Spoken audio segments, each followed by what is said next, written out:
Welcome to Healthcare IT Today. I'm John Lynn, together with my colleague and friend Colin Hung. The world of technology and healthcare are ever-changing in new and novel ways, and that's why we love this stuff. So join us as we discuss the latest healthcare and health IT news, meshed together in new ways which help generate ideas and new perspectives. Plus, we'll have a little fun along the way. On today's episode, we'll be discussing the ViVE 2022 conference and also the HIMSS 2022 conference, back-to-back weekends of joy and happiness in health IT. And be sure to follow the show on Twitter at the hashtag HITSM and our personal accounts at TechGuy and at Colin_Hung.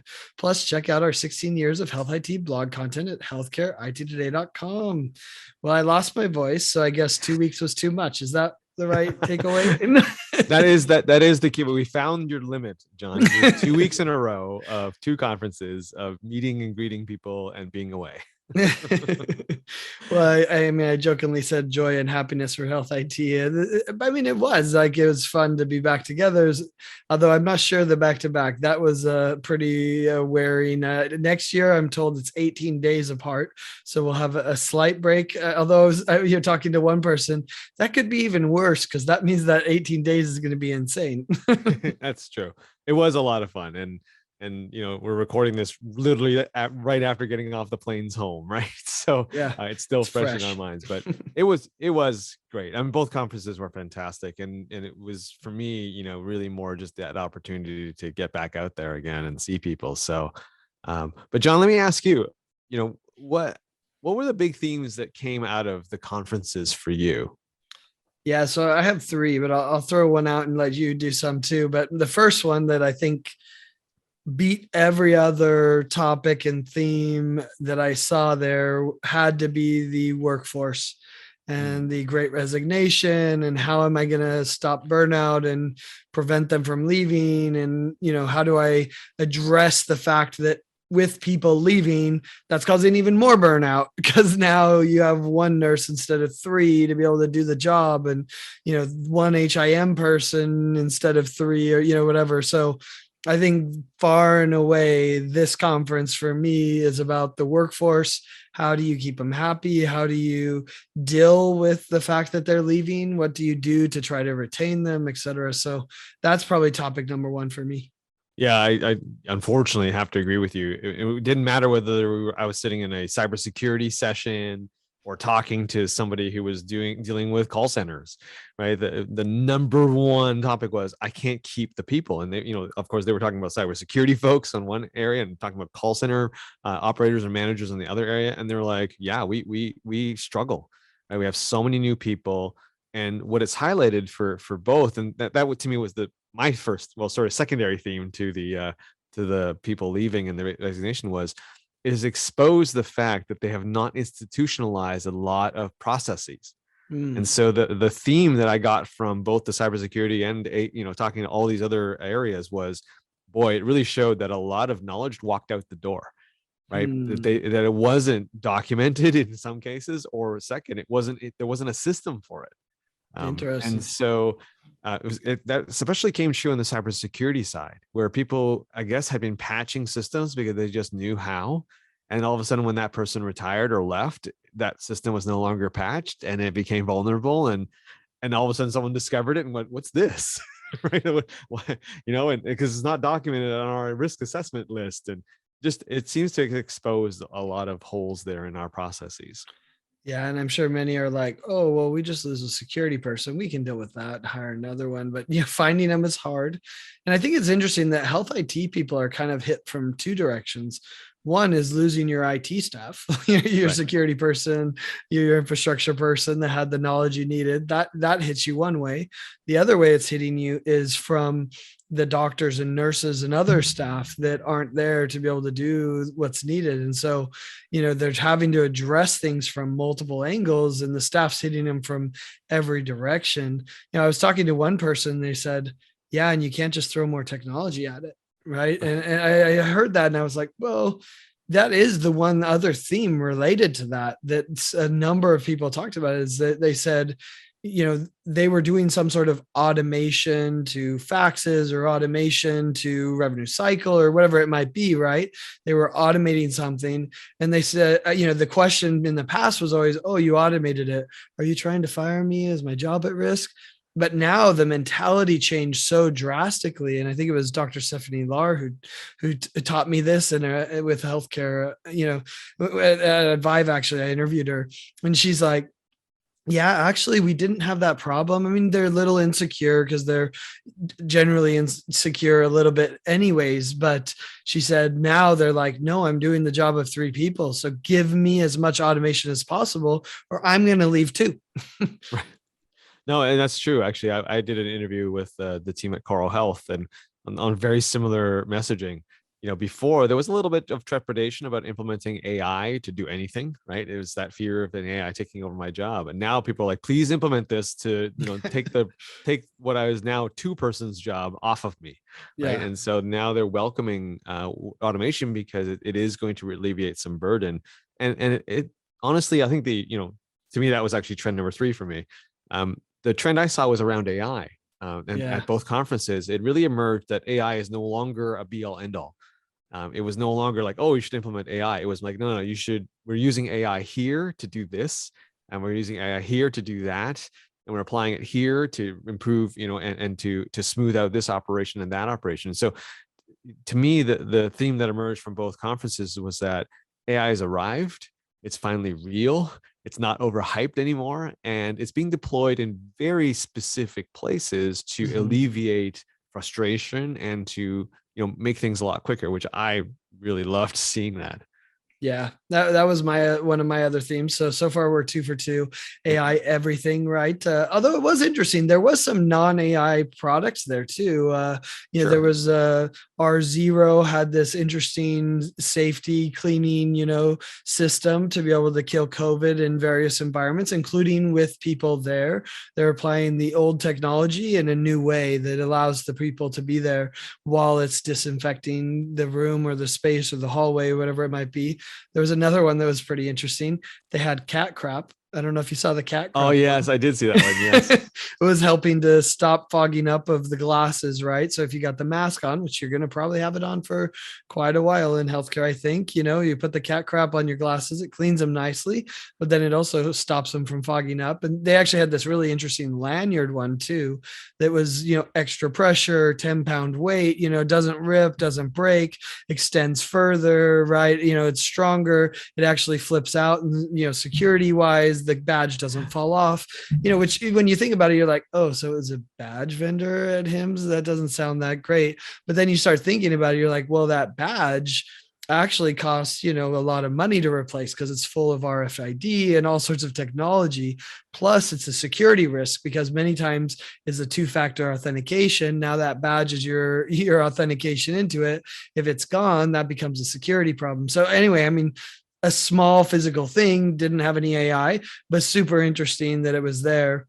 And that actually goes into my third one, which was security.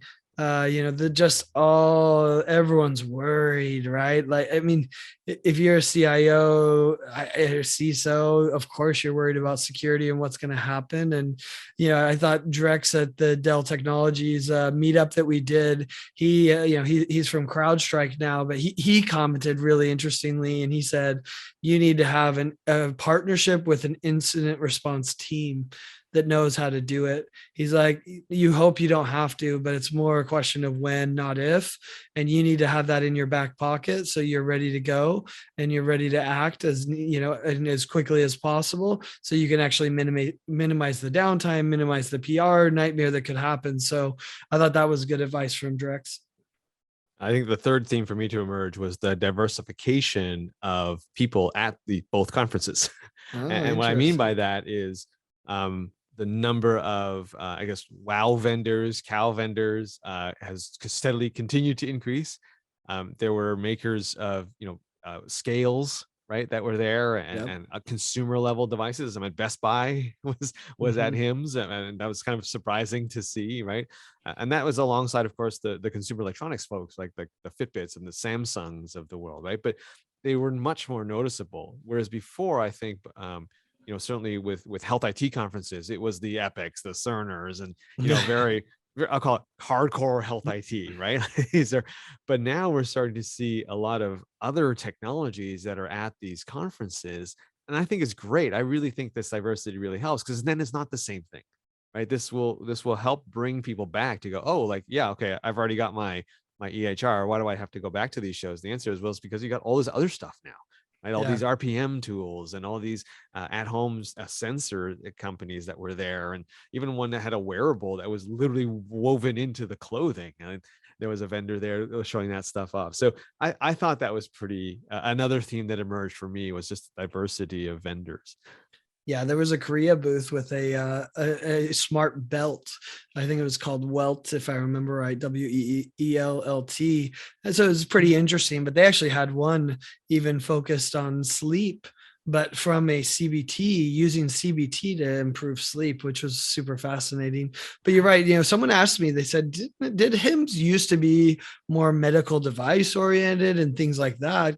And I was like, well, for a period of time, the EHR and $36 billion of stimulus money overwhelmed the conference, and that became the point of discussion. And to your point, I think it's starting to shift back to more of what are the other things. Yeah, we have an EHR, and of course you're going to tie into it and integrate. And there was lots of integration vendors, Health Gorilla, Redox, lots of LK who had an impressive showing. They're doing some great things there, some great parties and great community that they bring together. I'd say is what I'd say about LK as well. But so I think that they're going to be there, right? The plumbing, if you will, of healthcare. There's a lot of plumbing vendors now that are doing the interoperability, that are providing the services either to the startups or to the provider organizations. So that was interesting to watch. What about any big announcements, Colin? What were there big announcements coming to that conference that you heard, or were there some that piqued your interest? There were two that sort of piqued my interest. Number one was the announcement of Meditek and Google getting together, right? And how Meditek was going to use the Google Cloud, our Health Cloud search capabilities on their cloud-based EHR Expanse. Mm-hmm. So that was interesting, right? Because we haven't heard a lot from Google. They've been, we've heard, of course, from Cerner and Oracle. We've heard about some other talks from Amazon and so forth. But Google was one of the ones that was sort of on the sidelines a little bit. And here they come with a big announcement with Meditek, another company which was sort of not heard from for a little bit there. So I'm excited to see actually what this collaboration and partnership will yield in the coming year. And the other I think one, what's interesting about that, real quick, Colin, is that Google and Meditek had a partnership from a hosting perspective and a cloud perspective, right? And so, that one makes sense. And they've had that for a couple of years, but it was interesting. The Care, I think it's called Care Studio, Google Studio, something like that.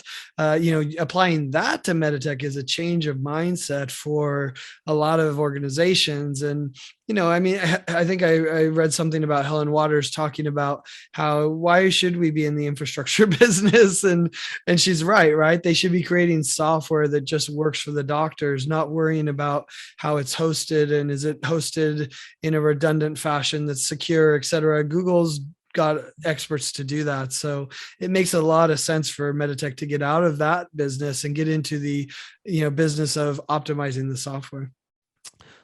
The other announcement, John, that kind of piqued my interest, and actually I moderated the panel on this, so full disclosure on that, was SureScript's announcement, where they had gotten together with the Health Leadership Council, which includes ONC, to come up with a set of measures to measure our progress, both at a sort of industry level as well as in an individual organization level, the progress towards interoperability. So we have some measures, we have some compliance metrics that people have to comply to, but there, what this group has tried to do now is to say, actually, what we're trying to show to you is you can use these metrics to kind of gauge, are you really interoperable or not?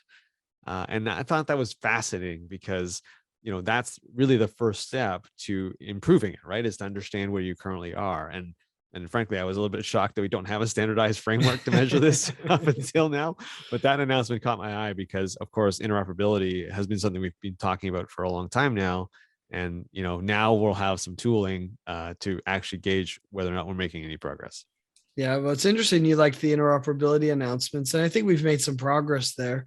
I have an article. I'll just tease it here. You can watch for the full article. I think the question is we don't understand the magnitude of the problem. Yeah, so watch for that article. But I had two announcements that I found really interesting in the interop space. One, and they were really around acquisitions. And so Consensus acquiring Summit Healthcare was really interesting. I think, Summit Healthcare had been doing millions and probably billions of transactions and in exchange of information and HL7, et cetera, for a long time. They've had, been working on that problem and sending so many transactions. And Consensus has very different technology, but when you marry the two, I think it's going to be interesting to see the two come together and what can they do from an interoperability perspective for organizations. And then the other one was Lineate acquiring Nextgate. So having an interop, engine, multiple interop engines, quite frankly, Lineate, Yes. the core point and Rhapsody technologies, that they have. I think they may even have some others, but they that plus the EMPI of Nextgate, which is best in class. I don't know if it's officially best in class or just one of the top EMPIs, out there. Having those two come together is really interesting. In fact, I was talking with some of them, and it's like, yeah, the story just makes sense to, that's an easy story to weave and explain why Nextgate's EMPI together with Lineate's interoperability solutions are so powerful and why it makes sense to bring them together. So those were really interesting. Here's another one that I thought just a quick tickler was, Interlace Health announcing that they've moved to the cloud and are offering the SaaS services, and all the forms that they'd been doing, all the workflow processes, the integrations with EHR vendors is now going to be on a new platform. I'm interested to see how that goes, because that's a real step up. I think they celebrated 30 years, which is crazy to think about doing that, the work that they were doing originally as Form Fast, for 30 years and, being able to celebrate that. It shows you how far health IT's come in this whole time period. 50 years for EHRs, in some cases, 30 years for form vendors that are tying into it. That's a powerful message. Hey, if you're just tuning in, you're listening to Healthcare IT Today with John Lynn and Colin Hung. Today, we're discussing ViVE 2022 and HIMSS 2022. What went on at the conferences? What were the themes? And what did we think? John, you missed sort of the biggest announcement, John. This was 2022 was the first time Healthcare IT Today had a booth. Oh, That was the big announcement. that was the big announcement that everyone, Yeah. I mean, it was interesting to see people's reaction as they came by, right? Like, I'd be sitting there like, oh yeah, I read you guys. Oh, that was fun, and it was fun just to have people come by and, I mean, back to being in person, we've been kind of spoiled because you and I have been able to go to HIMSS last year. We went to Chime, we went to Health, went to MGMA. So we've been to a few conferences, right? But for a lot of people that were at the event, it was their first time back. And so they were still having that first taste of freedom. Is that the right way to describe it? I don't know.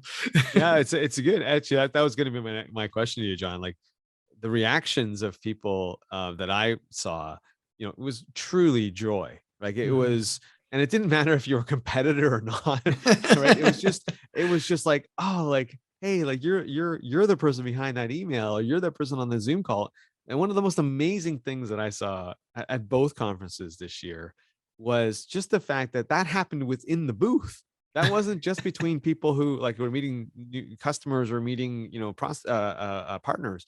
This was like, oh, like I've been working for you for 2 years and I've never met you in person. Right. And they were hugging, they were shaking hands and just going, oh, you're the person on the other side of the Zoom every day that I talk. And so just that energy was amazing to see. And the reaction of people had smiles on their faces and just being able to see people smile because we didn't have masks on because of the mandate was lifted and we were all vaccinated. So that was really, really amazing to see.